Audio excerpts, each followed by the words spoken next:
Saudara-saudariku yang dikasihi Tuhan, Shalom, salam damai sejahtera untuk Anda semua. Hari ini adalah hari Kamis terakhir di tahun 2022. Maka tidak bosan-bosan saya mengajak Anda untuk selalu bersyukur atas hari-hari Kamis yang lalu yang telah kita lalui di tahun 2022. Lalu syukur apa yang bisa kita lakukan? Yang kita ambil dari Lukas bab 2 ayat 22 sampai dengan 35.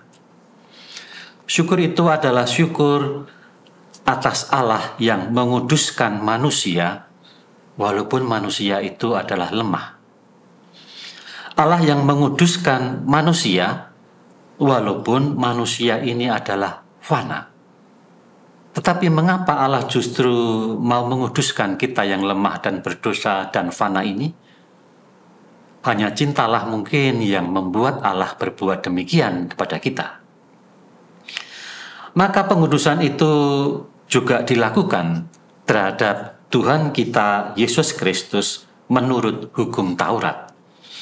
Maka dari Injil Lukas bab 2 ayat 22 sampai dengan 35 kita mengenal bagaimana Allah menguduskan anak sulung Israel. Ketika genap waktu pentahiran menurut hukum Taurat, Maria dan Yusuf membawa kanak-kanak Yesus ke Yerusalem untuk menyerahkan kepada Tuhan. Seperti ada tertulis dalam hukum Tuhan, semua anak laki-laki sulung harus dikuduskan bagi Allah.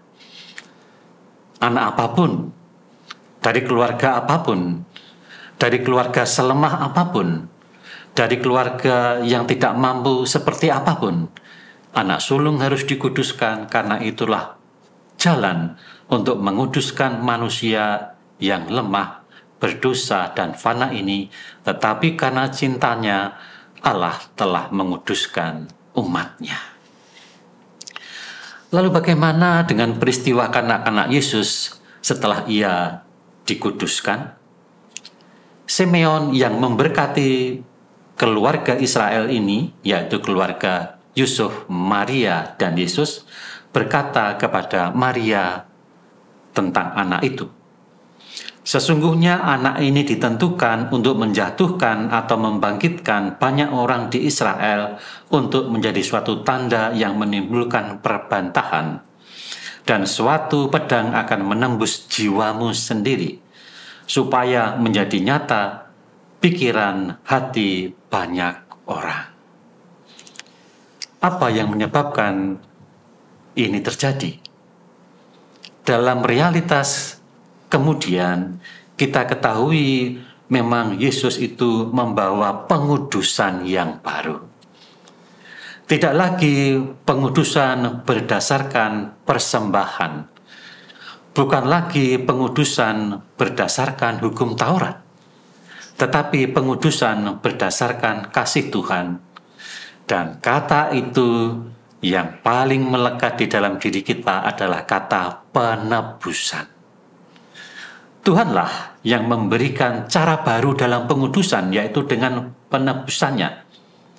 Ialah yang telah memberikan kepada kita suatu cara baru, baptis dengan Roh Kudus dan api. Maka pada hari Kamis terakhir ini, mari kita bersyukur atas pengudusan hidup kita, pengudusan dengan cara baru yang dilakukan oleh Tuhan kita Yesus Kristus.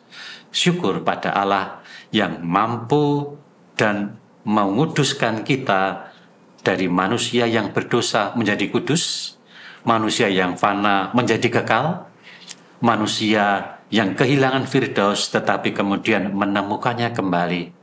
Itu semua berkat penebusan Tuhan di atas kayu salib. Itulah pedang yang telah menembus Maria. Hati Maria yang terluka tetapi membawa rahmat bagi kita. Amin.